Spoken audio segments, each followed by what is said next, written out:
आत्मानुशासन नामक ग्रंथ है। आचार्य गुणभद्र स्वामी की अनुपम रचना।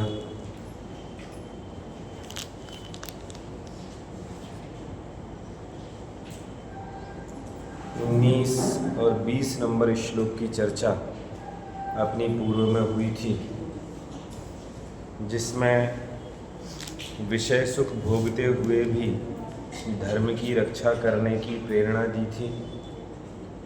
और 20वें नंबर श्लोक में धर्म करने की प्रेरणा दी और ये कहा था कि धर्माचरण से सुख भंग होने के भय का निराकरण, कि विषय सुख की प्राप्ति के लिए धर्म का आचरण करने पर विषय सुख का अभाव हो जाता है, अर्थात विषय सुख छूट जाते हैं।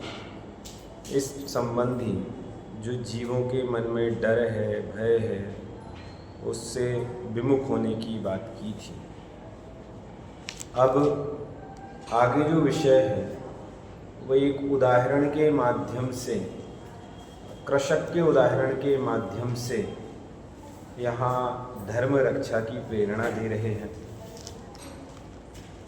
धर्म मार्ग में लगने एवं लगाने की प्रेरणा दी जा रही है कि किस प्रकार से यहाँ धर्म मार्ग में लगना चाहिए जीवों को। 21 नंबर का श्लोक है। कृषक के उदाहरण से धर्म रक्षा की प्रेरणा। इसी आशय को आगामी सूत्र में दृष्टांत द्वारा दृढ़ करते हैं। कौन सी बात को? कौन सी बात को? धर्म में लगने की प्रेरणा दी जा रही ना। पूर्व में यही बात तो की हुई है कि भैया किसी भी प्रकार से संसार के सभी प्राणियों को धर्म करने का उपदेश दिया, धर्म की रक्षा करने की प्रेरणा दी और सुख भंग होने के भय का निराकरण किया। तो जो धर्म करने की प्रेरणा है उसी के संबंध में और आगामी सूत्र में दृष्टांत के द्वारा और उसको दृढ़ करते हैं। कैसे करते हैं, क्या उदाहरण है, देखिएगा।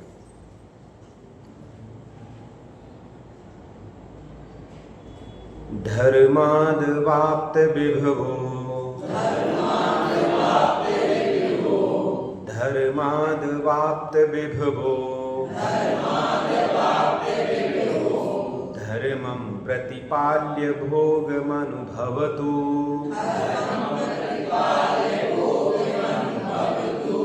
धर्मं प्रतिपाल्य भोगमनुभवतु,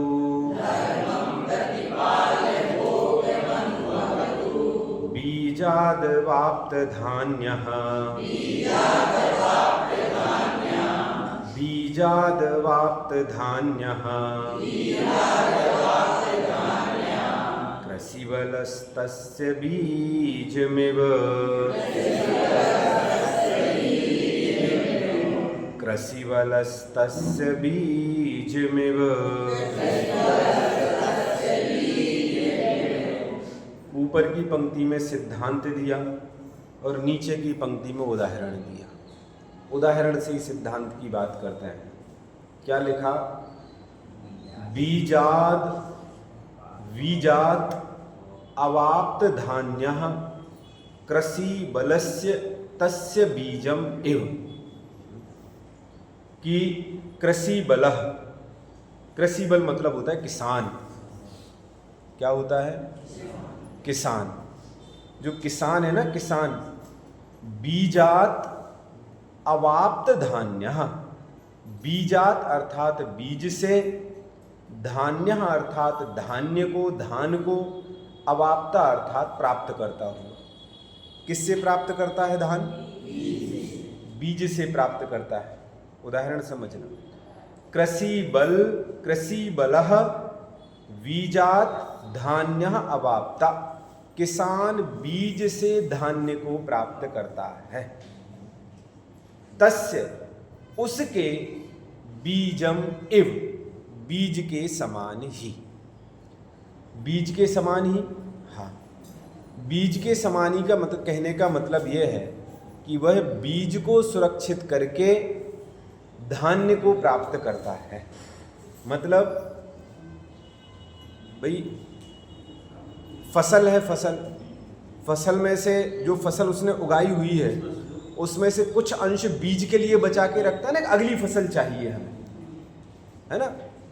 तो जो फसल बची हुई है या जो बीज रूप में बचाई हुई है उसकी चर्चा है बीज एवं बीज के समान, कि वह बीज से धान्य को प्राप्त करता है। तो बीज बचा के उसने रखा हुआ है।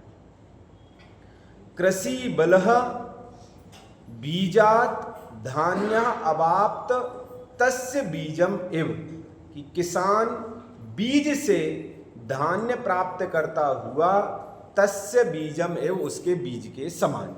बीज से प्राप्त करता है वो बीज बचा करके भी रखता है। धर्माद वाप्त विभवो धर्मम प्रतिपाल्य भोगम अनुभवतु। धर्मात धर्म से, अवाप्त विभवो, विभव अर्थात वैभव को, अवाप्त अर्थात प्राप्त करता हुआ। वैभव किससे प्राप्त होना है?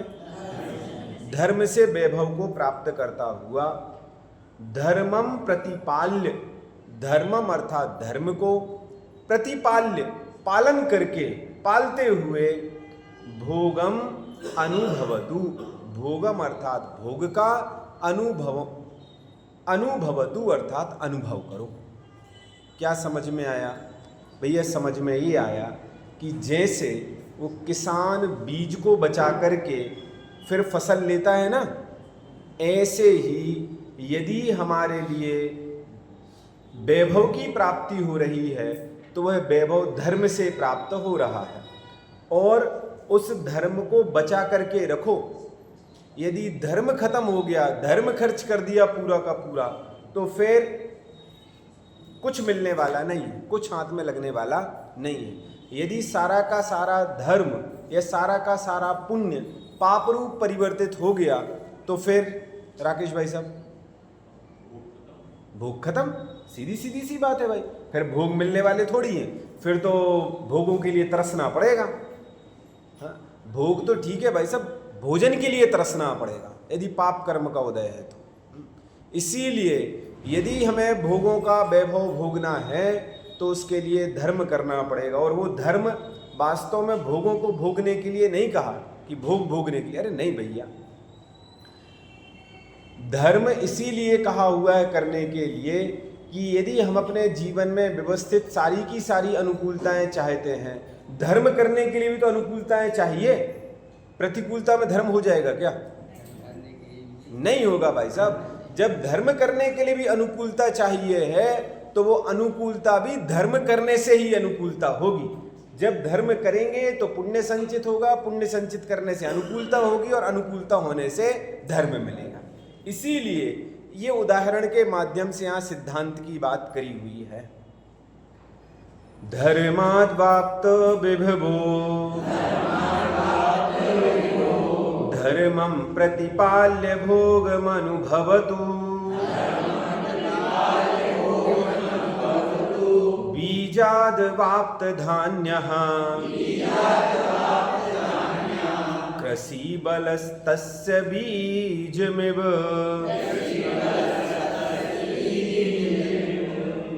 जैसे बीज सुरक्षित रखकर कृषक भोगता है धन धान, वैसे धर्म सुरक्षित रखकर धर्मज।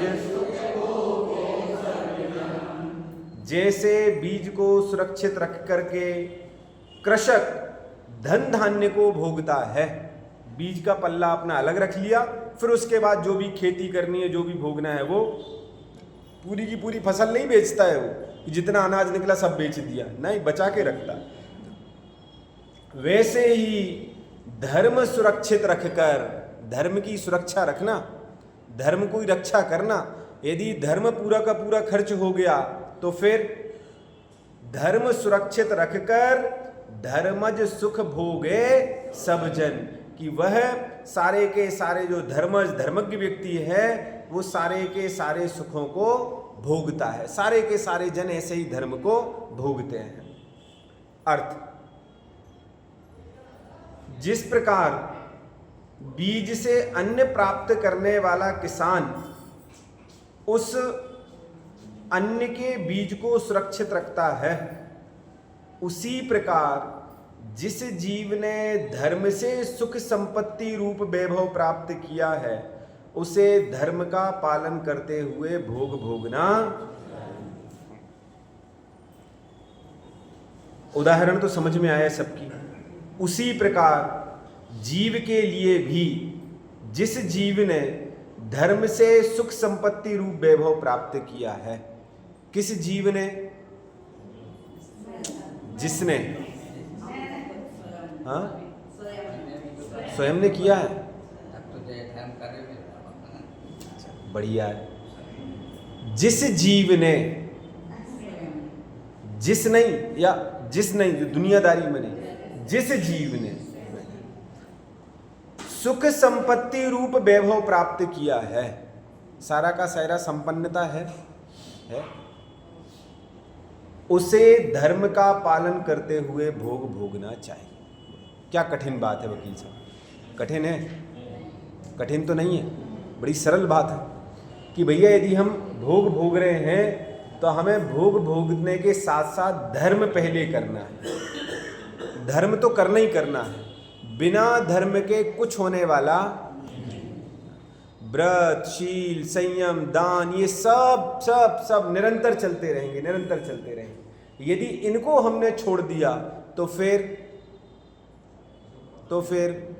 एक सूक्ति है, धर्मो रक्षति रक्षितः। धर्म ही रक्षा करता है, लेकिन कब? जब धर्म की रक्षा करोगे। जब धर्म सुरक्षित होगा तो वो धर्म आपकी रक्षा करेगा। ऐसे ही हमारे लिए यदि सुख सुविधाएं चाहिए हैं तो भाई साहब, सुख सुविधाएं मोल नहीं खरीदी जा सकती। सुख सुविधाएं पैसों से नहीं खरीदी जा सकती।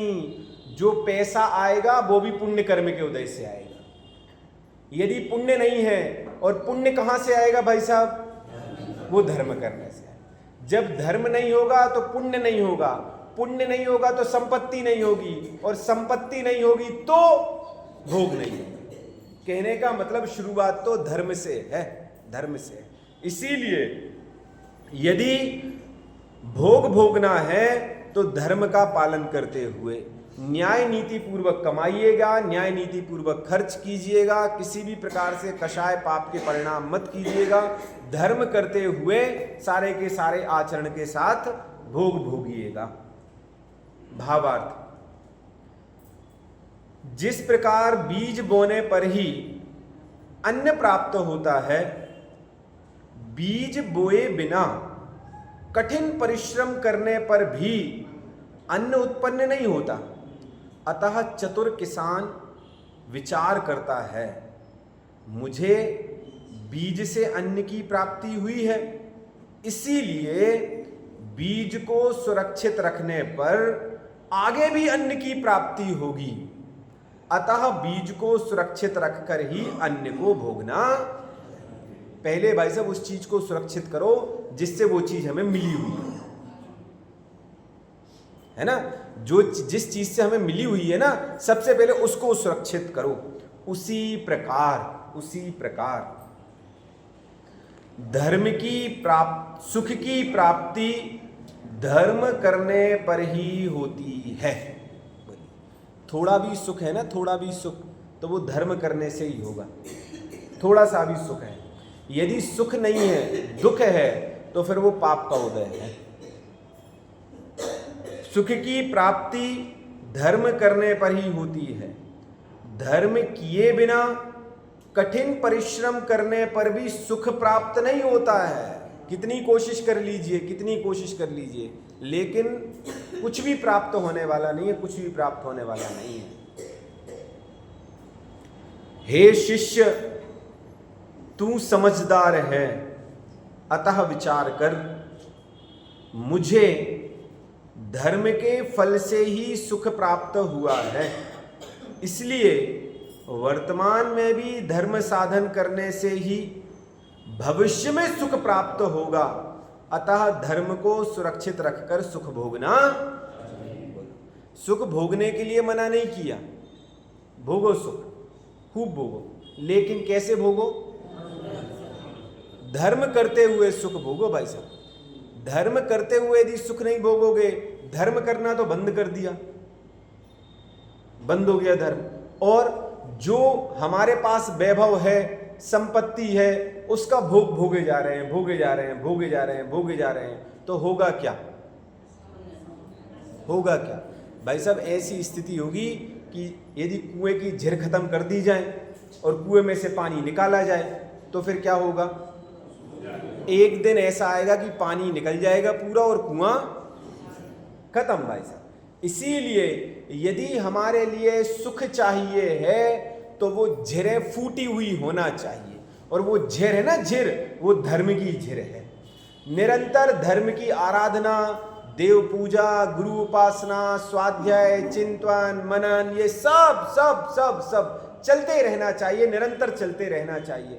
कभी भी ये चीज रुकना नहीं चाहिए, निरंतर चलती रहे, अनवरत चलती रहे, अहर्निश चलती रहे, दिन रात चलती रहे। ऐसी भावना भाई, दुनिया वाले क्या कहें हमें इससे मतलब नहीं। जब देखो जब धर्म, जब देखो जब धर्म, जब देखो, हाँ भैया जब देखो जब धर्म, हमें वही सुहाता। जब देखो जब धर्म, हाँ बिल्कुल, एनी टाइम, सुबह दोपहर शाम, तीनों टाइम, तीनों टाइम भगवान की दिव्य देशना खिरती है। कितनी खिरती है? कितनी खिरती है? 3 बार कम से कम, अधिक से अधिक 4 बार। और कितने घंटे खिरती है? 2.25 घंटे, मतलब 6 घड़ी के लगभग, 6 घड़ी, 24 मिनट की एक घड़ी है ना, तो लगभग 2.25 घंटे दिव्य ध्वनि खिरती है। और दिव्य देशना खिरती है तो लोग ऐसी टकटकी लगाए सुनते रहते हैं, बिल्कुल टकटकी लगाए भाई साहब। क्यों? क्योंकि अपने कल्याण की बात चल रही है, इस जीव के कल्याण की बात चल रही है, अनवरत। और ऐसा नहीं है कि अब सुबह तो आ गए, अब दोपहर में ठीक है, अब शाम को चले पड़ेंगे। अरे नहीं भैया, सुबह दोपहर शाम जितनी टाइम दिव्य देशना खिरती है उतने समय लोग दौड़ ला करके पहुंचते, सारे के सारे घर के काम छोड़ करके, सब जल्दी जल्दी पहुंचो, जल्दी जल्दी। क्यों? क्योंकि तीर्थंकर की दिव्य देशना है। आज सुनने के लिए मिल रही है, कल मिलेगी गारंटी नहीं है। बोलो, अरे गजब की बात तो यह है कि जिस समय भगवान नहीं बोल रहे थे तब भी लोग जा रहे थे, और तीनों टाइम जा रहे थे। क्यों जा रहे थे पवन भाई साहब? क्या पता कब बोलने लगे, हाँ, क्या पता कब शुरू हो जाए। तो भाई साहब एक उम्मीद के साथ, क्यों उम्मीद? कि भाई साहब ये उम्मीद थी कि दिव्य देशना हमें मिलेगी और उस दिव्य देशना के माध्यम से हम अपना कल्याण करेंगे। तो जब वो जिनेंद्र भगवान की दिव्य देशना जीवों के लिए कल्याण में निमित्त है, तो ये भी तो दिव्य देशना ही है। तो जब वहां हम 2.5 सवा 2 घंटे लगातार सुन सकते हैं, 3 टाइम सुन सकते हैं, तो फिर यहां 1.25 घंटे में तृप्त कैसे हो जाते हैं, 1 घंटे में तृप्त कैसे हो जाते हैं? बस अब आज सुन लिया, अब तो कल नंबर है। नहीं भैया, जितना समय मिले, जितना समय मिले, जितना टाइम मिले, दुकान में मिले, घर में मिले, जितना समय मिले, उतने समय धर्म करो, धर्म करो। धर्म करने का मतलब ये नहीं क्रिया करो कुछ ना कुछ, अरे पढ़ना, सुनना, चिंतन, मनन, जो है वो करो, वो वही क्रिया रूप है। कहने का मतलब ये है कि मुझे धर्म के फल से ही सुख प्राप्त हुआ है। ये जो सुख मिला हुआ है ना, ये धर्म का फल है, धर्म का फल। और यदि धर्म किए बिना कठिन परिश्रम करने पर भी सुख प्राप्त नहीं होता, बोलो कितने परिश्रम कर लो, यदि पुण्य का उदय नहीं है तो भाई साहब नहीं मिलने वाला, कुछ नहीं मिलने वाला, यदि पुण्य का उदय नहीं है तो। हाँ, ये अपने यहाँ ये है ना पन्ना, हीरे की खदान, हीरे की खदान है पन्ने में, तो छोटे छोटे से पीस मिलते हैं वहां, छोटे छोटे से प्लॉट के छोटे से टुकड़े, है ना। और वो होती है उधर तो क्या लीज पे मिलती है, बोली लगती है, बोली इतने साल के लिए, इतने महीनों के लिए ऐसी मिलती है। और लोग करते क्या है, उधर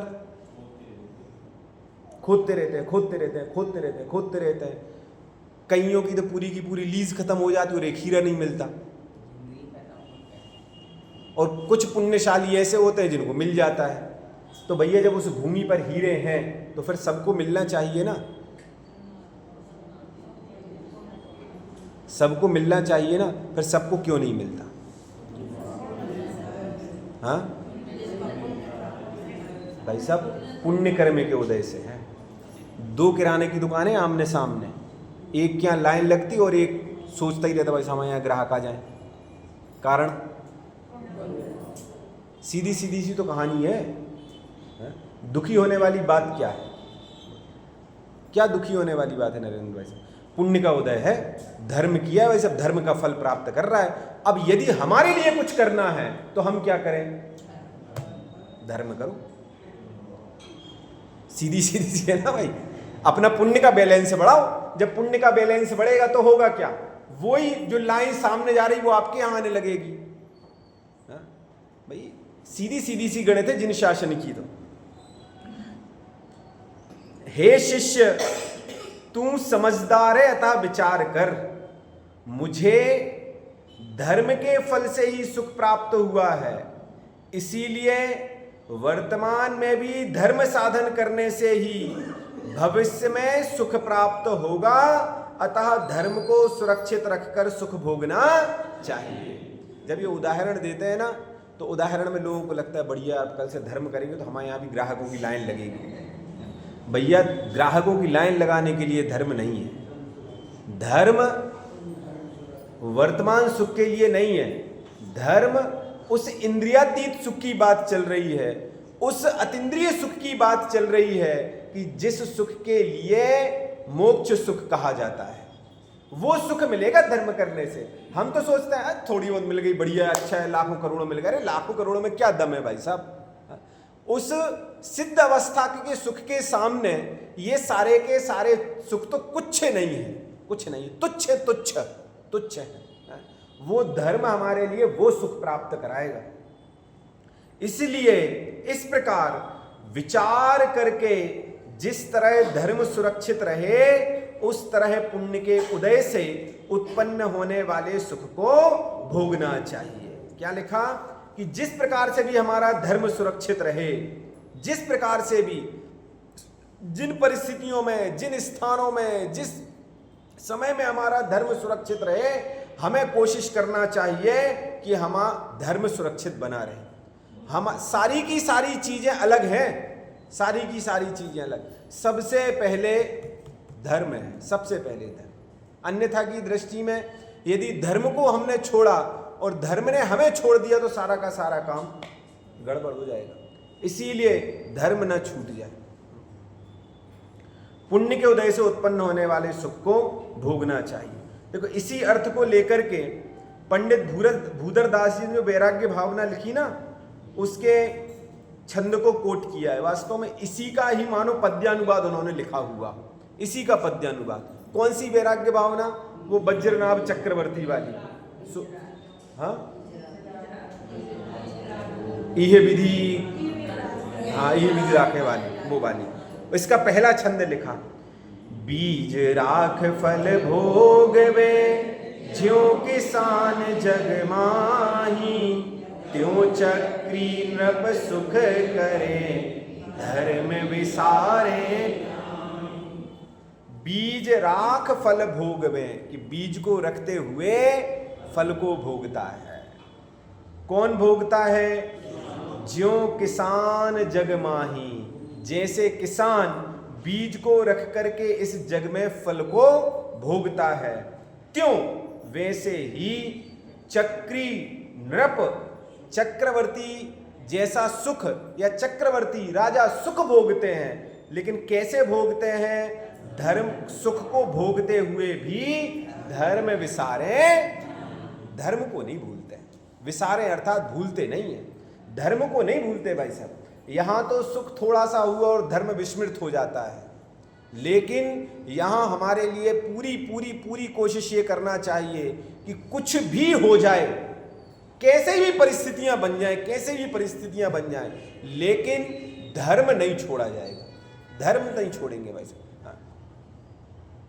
अकलंक निकलंक देव थे, बालक अकलंक निकलंक देव की, जब उन्होंने मुनि दीक्षा वो छोड़ दीजिए, अकलंक निकलंक थे। और वे गए हुए थे, कहाँ गए हुए थे? बौद्ध मठ में शिक्षा ग्रहण करने के लिए गए थे ना, शिक्षा दीक्षा ग्रहण करने के लिए गए हुए थे, शिक्षा लेने के लिए गए हुए। उस विषम परिस्थितियों में भी णमोकार मंत्र का पाठ, चिंतन, मनन निरंतर चलता रहता था। और जब पकड़े गए तो क्या हुआ? पकड़े गए तो भाई साहब क्या हुआ? उनकी परीक्षा थी, बड़ी कठिन परीक्षा थी कि भाई साहब बीतराग जिन बिंबे के ऊपर उनको लांघने के लिए कहा गया था कि जितने बच्चे हैं सब लांघो उनके लिए। अब क्या किया जाए? अकलंक निकलंक तो बड़े असमंजस में फंस गए। तो फिर निकलंक ने अकलंक से कहा भैया निकालो, कुछ व्यवस्था करो, कुछ जुगाड़। तो क्या हुआ? उन्होंने उस वीतरागी जिनबिंब को रागी बना करके लांघ गए। जब पता चला तो उस समय भी कुछ नहीं हुआ, सब ठीक है, सब बढ़िया हो गया। फिर पोल तो खुली नहीं, तो क्या किया जाए? फिर रात्रि में डराया गया। तो जैसे हुए हड़मोरी हंताड़मणमु सिद्धाड़मणमु आयरियाड़म शुरू, पकड़े गए, भागे वहां से। भागे तो फिर क्या हुआ? भागे तो ये हुआ कि भाई साहब निकलंक तो पकड़े गए और निकलंक पकड़े नहीं गए। निकलंक ने अकलंक को निकाला कि भैया आप जाओ।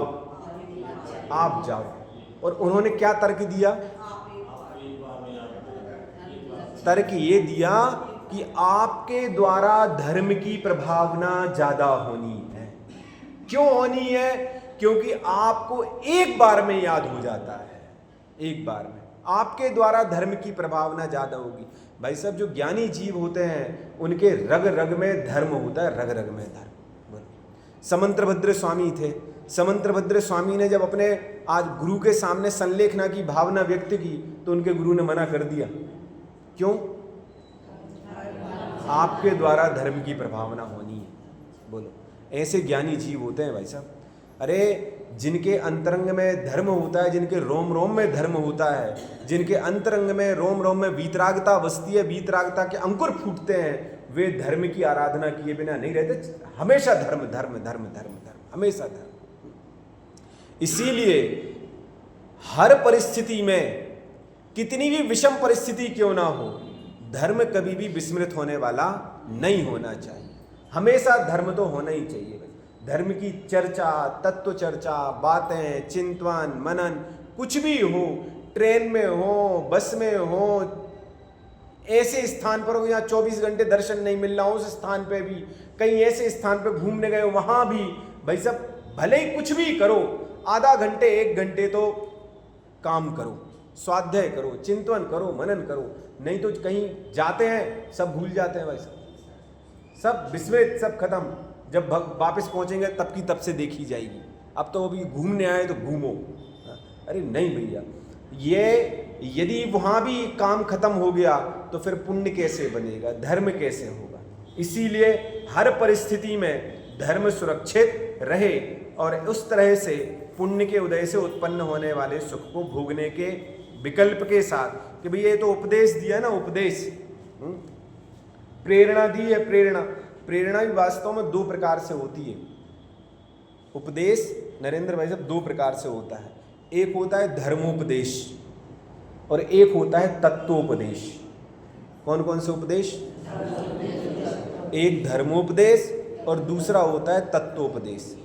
धर्मोपदेश तो वो कहलाते हैं जो जनोपयोगी बातें कही जाती हैं, सामान्य रूप से चर्चा की जाती है, वो कहलाता है धर्मोपदेश। और तत्वोपदेश वस्तु स्वरूप की जो चर्चा होती है, भेद विज्ञान की चर्चा होती है, रत्नत्रय प्राप्ति की चर्चा होती है, वो होता है तत्वोपदेश। धर्मोपदेश जो होता है वो आचार्यों की तरफ से होता है और तत्वोपदेश विद्वानों की तरफ से होता है। उल्टा तो नहीं बोल रहे?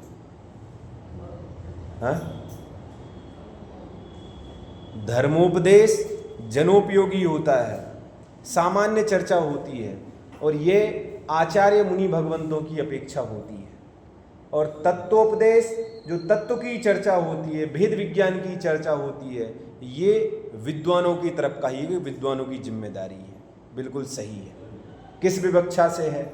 इस विवक्षा से है कि जो मुनि भगवंत हैं, आचार्य भगवंत हैं, वे किसी भी नगर में कितने दिन रहेंगे? 2-4 दिन, 5 दिन, 7 दिन, इतना ही तो रहेंगे, इससे ज़्यादा का तो विधान है नहीं। यदि चातुर्मास में भी होंगे तो 4 महीने। तो भाई साहब 2-5 दिन में तो केवल रुचि जागृत की जाती है बस। रोकड़िया जी, 2-4-5 दिन में तो रुचि जागृत की जाती है कि भैया 2-4 बातें, 8-10 बातें ऐसी बताई जाएंगी लोगों के मन में उत्कंठा हो इसको जानने की। अब 2-5 दिन में तो उनने अपना काम कर दिया। अब उस नगर में रहने वाले जो लोग हैं, विद्वत जन हैं, जो ज्ञानी जन हैं, उनकी जिम्मेदारी है कि उस चीज को आगे बढ़ा करके रखें। इसीलिए उनके लिए का तत्वोपदेश की जिम्मेदारी उनकी है। और जनोपयोगी जो चीजें हैं, रुचि जागृत करने की धर्मोपदेश है, उसकी जिम्मेदारी मुनि भगवंतों या आचार्य भगवंतों। ये 2 प्रकार के उपदेश की चर्चा की। तो यहां आचार्य तो केवल रुचि जागृत कर रहे हैं, धर्म पढ़ने की रुचि जागृत कर रहे हैं, धर्म करने की रुचि जागृत कर रहे हैं कि भैया धर्म करो। इसीलिए तो बड़ी सामान्य सी बात कही, कोई कठिन बात तो अभी निकली नहीं है किसी में बहुत ज्यादा विचार करना पड़े, है ना। सामान्य सामान्य बातें हैं। और ऐसी ही सामान्य बात एक और फिर लेकर के आए कि धर्म का फल बिना मांगे ही मिलता है। बोलो कैसे मिलता है? बिना मांगे धर्म का फल मिलता है। क्या बात कर रहे हैं? मांगना नहीं पड़ेगा, नहीं मांगना पड़ेगा, नहीं मांगना पड़ेगा। धर्म से कैसा फल मिलता है, इस प्रश्न का उत्तर आगामी छंद में कहते हैं। देखो, संकल्प, अनुष्टुप छंद है। संकल्प्यम कल्प वृक्षस्य, संकल्प्यम कल्प वृक्षस्य, चिन्त्यं चिन्तामणेरपि, चिन्त्यं चिन्तामणेरपि, आसंकल्प्यं संचिन्त्यं, आसंकल्प्यं संचिन्त्यं, फलं धर्माद् वाप्यते, फलं धर्माद् वाप्यते। कल्प वृक्षस्य संकल्प्यम, कल्प वृक्षस्य, कल्प वृक्ष का फल, संकल्प्यम अर्थात संकल्प योग्य है। कैसा है? जो कल्प वृक्ष से मिलेगा ना, संकल्प करना पड़ेगा, मांगना पड़ेगा, और मांगने के लिए उस कल्प वृक्ष तक जाना पड़ेगा। बिना मांगे तो नहीं मिलना ना। 10 प्रकार के कल्प वृक्ष होते हैं और सब अलग अलग होते हैं। वस्त्रांग अलग होता है, भोजनांग अलग होता है, बर्तनांग अलग होता है, सारे के आभूषणांग अलग होता है। ये सारे के सारे अलग अलग कल्प वृक्ष हैं। तो जो भोग भूमि है, 3 प्रकार की भोग भूमि होती है, उत्तम मध्यम जघन। तो भोग भूमि के अनुसार लोगों को सामान मिलता है उन कल्प वृक्षों से। लेकिन कल्प वृक्ष से सामान यदि प्राप्त करना है तो उसके पास जाना पड़ेगा, और सबसे बड़ी बात मांगना पड़ेगा कि भैया ये दे दो हमारे लिए, है ना। तो वो आपको दे देगा, और दे देगा तो फिर दे दिया, दे दिया, रख लो आप, भोगो उसको, ठीक है भाई साहब। संकल्प्यम कल्प वृक्षस्य, कल्प वृक्ष के फल को कैसा है? संकल्प्यम, संकल्प योग्य है। चिंत्यम चिंतामणेः अपि, और चिंतामणि, चिंत्यम जो चिंतामणि रत्न है, वो चिंतामणि रत्न भी कैसा है? चिंत्यम, चिंतन योग्य है। क्या लिखा? चिंतामणि रत्न है ना, चिंतामणि रत्न, वो चिंतामणि रत्न भी चिंतन योग्य। कहने का मतलब ये है कि भाई साहब सबसे पहले तो वो चिंतामणि रत्न हाथ में होना चाहिए, मतलब अपने पास होना चाहिए। और जब होगी अपने पास चिंतामणि रत्न, तो जब चिंतन करोगे तो वो आपको दे देगी। भाई कल्प वृक्ष के पास जाना पड़ेगा और चिंतामणि रत्न के पास चिंतन करना पड़ेगा। वो चीज चाहिए और चिंतन करना पड़ेगा। आसंकल्प्यम आसंचिन्त्यम फलम धर्माद वाप्यते। गजब। असंकल्प्यम कि बिना किसी संकल्प के, असंचिन्त्यम बिना किसी चिंतन के, फलम फल को अवाप्यते दे देता है। कौन दे देता है? तो लिखा धर्मा, धर्म से प्राप्त हो जाता है। मतलब जो जीव धर्मी है, धर्म जिसके पास है, धर्म का जिसने संचय किया हुआ है, उसको किसी के पास जाकर के मांगने की आवश्यकता नहीं है, चिंतन करने की आवश्यकता नहीं है। भैया जिसके पल्ले में पुण्य है, उसकी भोग सामग्री उसको बिना विचारे अपने आप मिल जाती है, अपने आप मिल जाती है, उसके आगे आगे चलती, आगे आगे। मांगने की आवश्यकता नहीं है, विचार करने की आवश्यकता नहीं है, याचना करने की आवश्यकता नहीं है, कुछ नहीं करना। पुण्यशाली जीव के पास तो सारे के सारे उस धर्म के कारण से, उस पुण्य के कारण से वो सारी की सारी चीजें स्वयं ही मिलती है। इसीलिए यहां लिखा कि धर्म का जो फल है, धर्म का जो वैभव है, वो कैसे मिलता है? बिना मांगे, बिना मांगे। मांगना नहीं है, कुछ नहीं मांगना भाई साहब। धर्मी जीव के पास तो अपने आप चारों तरफ से बरसता है, मानो ये समझ लो आप, चारों तरफ से। संकल्प्यम कल्प वृक्षस्य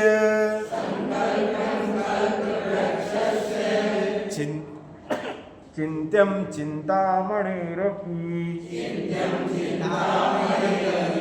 असंकल्प्यम संचिन्त्यम फलम धर्माद वाप्यते। कल्प वृक्ष अरु चिंतामणि संकल्पित चिंतित फल देते, किंतु धर्म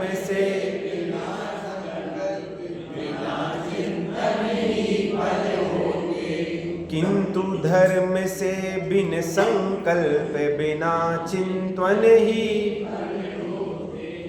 अर्थ, कल्प वृक्ष का फल तो संकल्प योग्य वचनों से याचना करने पर मिलता है। कैसे मिलता है? मांगना पड़ेगा। मांगना बड़ा कठिन काम है। मांगना अच्छा नहीं कहा गया, मांगना अच्छा नहीं कहा जाता। मांगना तो भिखारी वृत्ति को दर्शाता है, और हम रोज मांगते हैं, रोज भिखारी बन करके जाते हैं। बोलो किसके सामने? इतना तो पता है कम से कम। याचना करना अच्छा नहीं माना जाता है। कल्प वृक्ष का फल तो संकल्प योग्य वचनों से याचना करने पर मिलता है। मिलेगा, कल्प वृक्ष का फल मिलेगा, लेकिन याचना करनी पड़ेगी। उसके पास जाकर के कहना पड़ेगा कि भाई साहब कपड़े दे दो, बर्तन दे दो, वो दे देगा, निस्वार्थ भाव से दे देगा।